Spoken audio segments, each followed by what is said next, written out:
परसों आपने हमारे शो में यह बात की कि अगर ये पैसे स्टेट ऑफ पाकिस्तान के पास आने थे लेकिन सुप्रीम कोर्ट में आ गए तो एक दरख्वास्त दे दी जाए हुकूमत की जानिब से और वो पैसे वापस सुप्रीम कोर्ट से हुकूमत के पास चले जाएंगे तो ये मामला उधर ही खत्म हो जाएगा। लेकिन एनसीए एग्रीमेंट में एनसीए के साथ जो एग्रीमेंट हुआ वो ये कह रहे हैं कि money to be return to the state of Pakistan. तो क्या इससे ये अखज़ किया जा सकता है कि स्टेट ऑफ पाकिस्तान का मतलब है रियासत पाकिस्तान यानी कौमी खजाना? देखिए, स्टेट में तो हर चीज आ जाती है, सारे ऑर्गन ऑफ स्टेट भी आ जाते हैं, उसमें जुडिशरी भी आ जाती है। तो स्टेट का मतलब है एक दफा पाकिस्तान में यानी टू द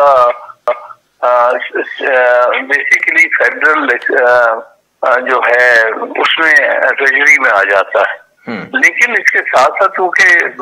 उसी से जुडिशरी को भी पैसे मिलने होते हैं, तो स्टेट ऑफ पाकिस्तान से तो यही मुराद है कि पाकिस्तान के स्टेट के किसी भी ऑर्गन ऑफ स्टेट के वो पैसे जा सकते हैं। तो supreme court is part of the state of Pakistan, not something separate from the state of